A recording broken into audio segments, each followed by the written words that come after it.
reports have surfaced again about a possible move for Trent Alexander-Arnold to Real Madrid in the summer.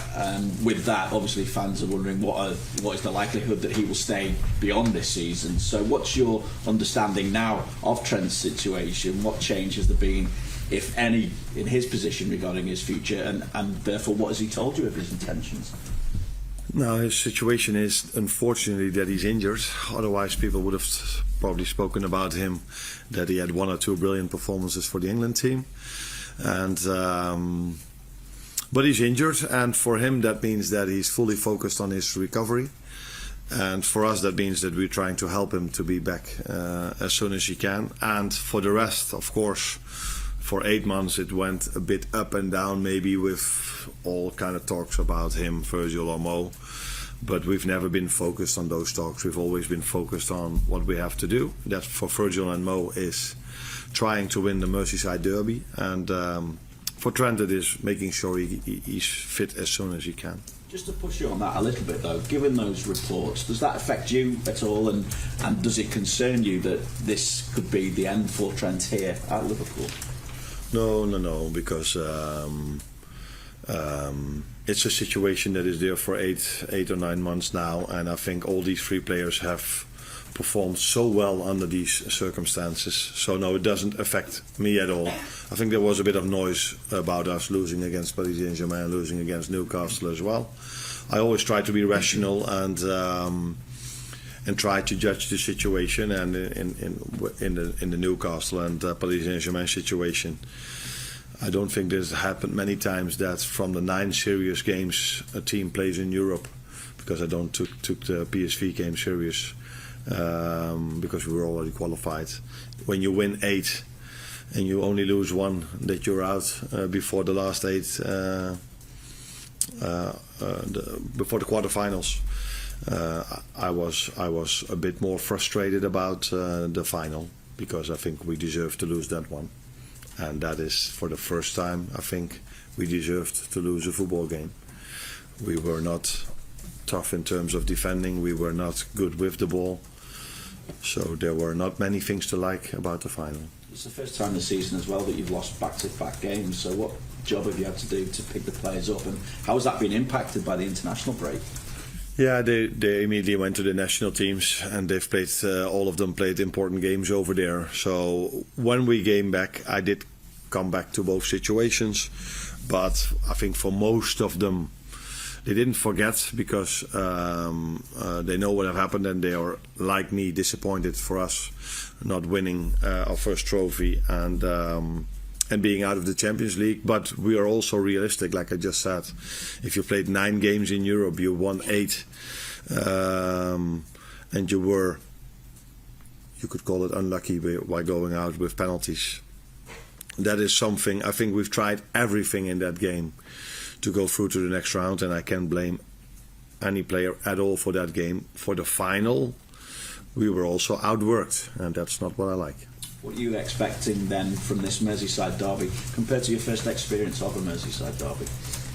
I expect the same, but with one difference, that every time the Everton players do something well, they don't get the cheers and the reactions from 50,000 people. I don't know how many can go in Goodison Park.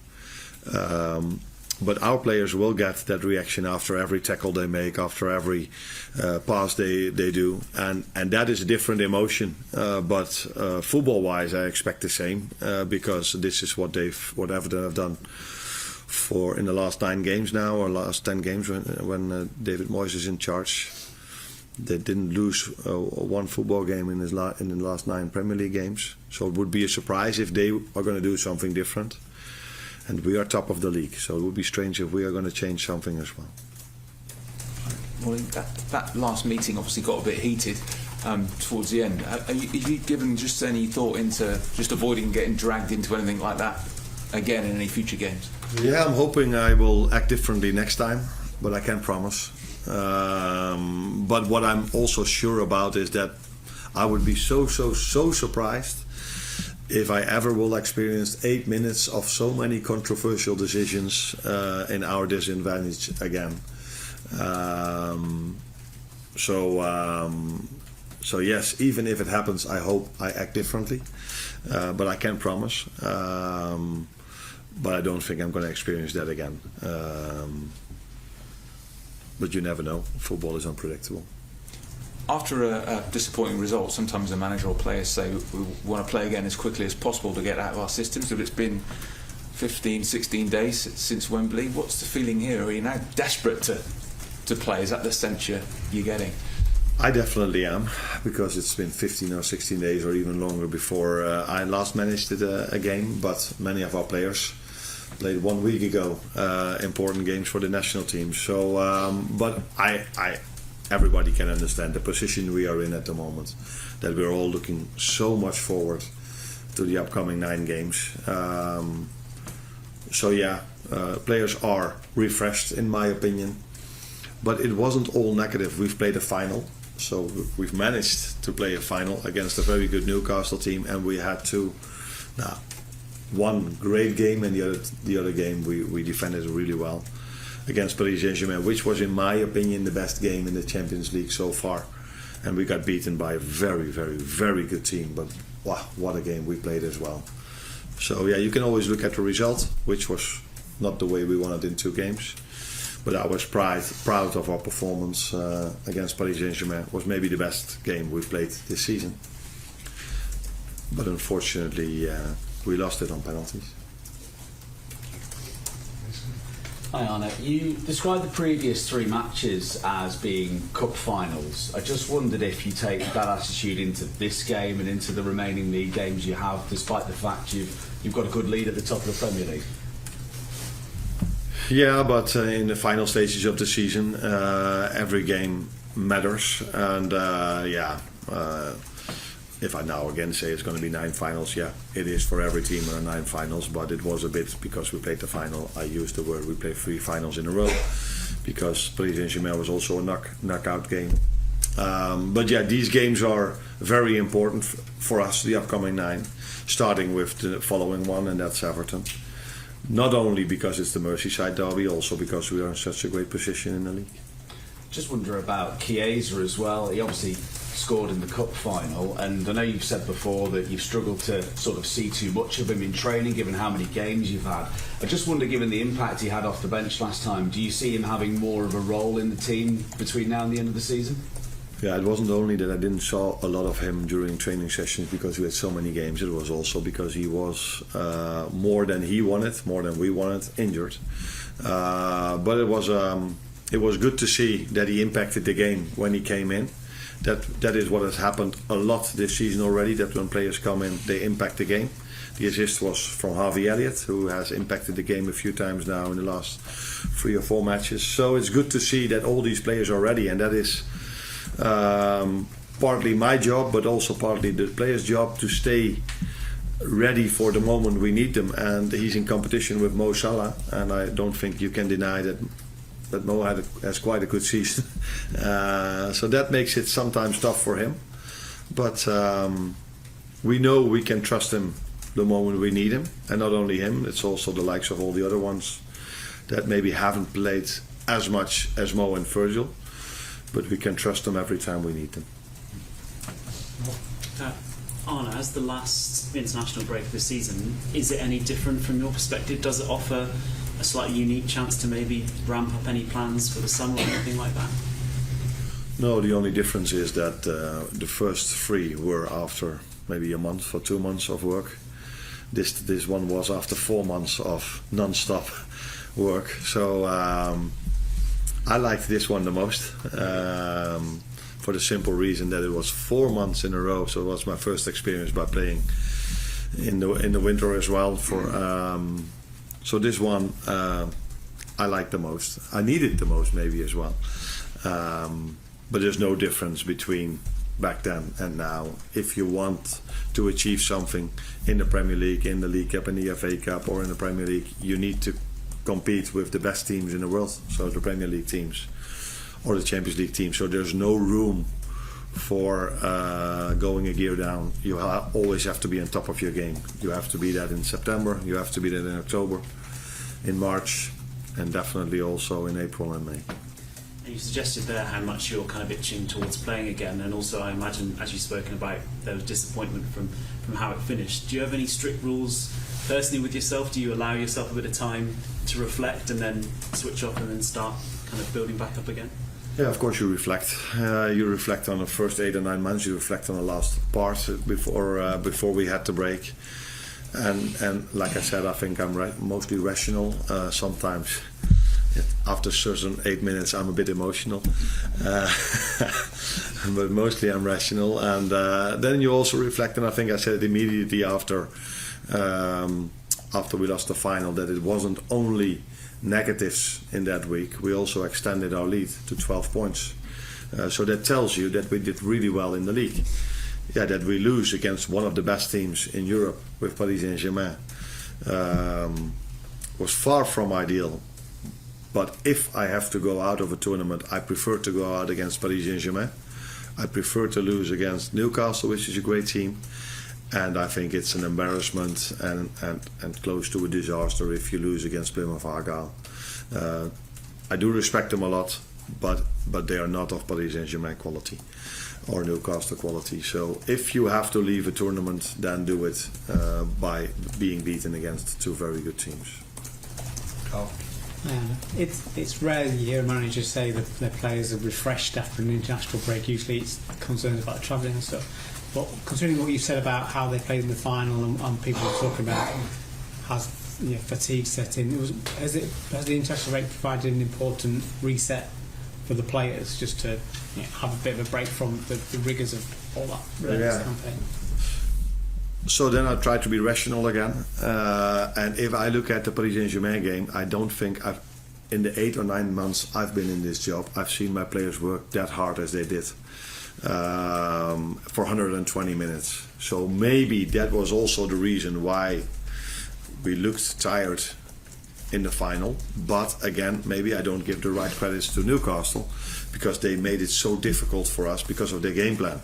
So now we're all saying, we lost this because we were tired. No, I think when we were fit and Newcastle played the way they did, it would have still been a very, very, very difficult job for us to win that game because the Newcastle players were so ready played such a great game.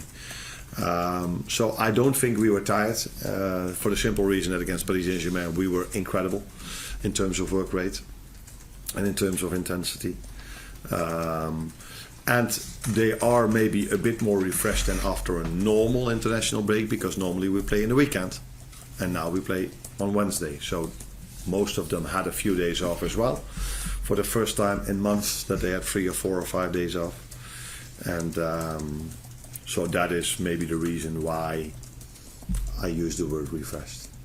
Does it help them sort of mentally though, to get away from the relentless of playing Champions League and then Premier League, and the international is a little bit less intense maybe in terms of the preparations and how they play? So is it almost a mental break as much as a physical break? Yeah, but the mental break comes more from that you go to a different environment with different teammates, and for that reason it was maybe a good moment after you lose 2 games.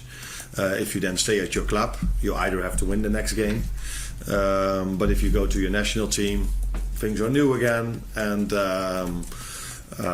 it's the same if you go from Premier League to the Champions League. It's a different tournament, so it's a different league. Sorry. So maybe that helped as well. That I know, for example, the Dutch team, they played Spain 2 great games. England had also 2 games, maybe not the nicest one to play, but they won both of them. So it's always nice if players go to a different environment and then come back with us after good experience. Because, for example, Lucio Diaz had 2 goals, Cody Gakpo had a goal. So a few of our players showed themselves in a very good way again. Hi, Arne. Set piece strategy didn't exactly go to plan at Wembley, either attacking or defending. And if you look in the league this season, Liverpool had 26% of their goals conceded come from set pieces, which is actually the 5th highest in the league. And going up against an Everton team who scored 41% of their goals from set pieces, which is the highest, including the opening goal at Goodison. Now, I'm not going to ask you if you've changed anything because you're not going to tell me, but have you spent more time working on set pieces this week than you would do maybe in a normal week? It's funny because I try to use data as well, but I always try to use it in my own advantage. So you tell me that 26% of the goals we've conceded are from set pieces In the league this season. in the league this season, but we're also defensively, when it comes to corners, the best team in the league when it comes to set pieces and when it comes to corners. So it tells me more that we hardly concede goals, and then if we do concede, a part of it is set pieces, and then because we only conceded 3 or 4, I don't know exactly the number, it's already 26%. But from all the teams in the Premier League, we have the best record in defending corner kicks. At least that's my data. But we are aware of the fact that we again face a team like Newcastle with Everton, that is a team that is very strong in set pieces, because we conceded the first goal in the Merseyside derby from a set piece.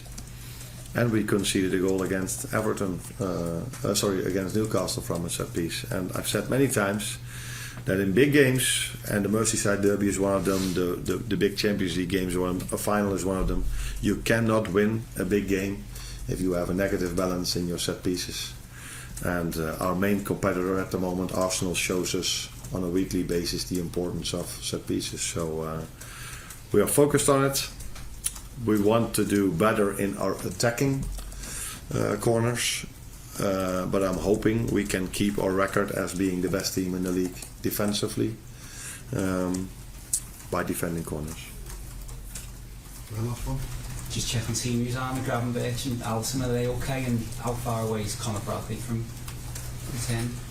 Ryan is okay, although we have to train one more time, but he's okay. Ali trains with us as well. The last check has to be made. I think that's this afternoon after the session, if he's available to play. And Conor is training with us again, but we have to make a decision on whether he's playing, and if playing means coming in or starting, that's something I keep for myself. But he's only had a few sessions after being out quite long with a repetitive injury, is that the way you say it? Yeah. So we have to make a smart decision with that as well. Thanks, Arne.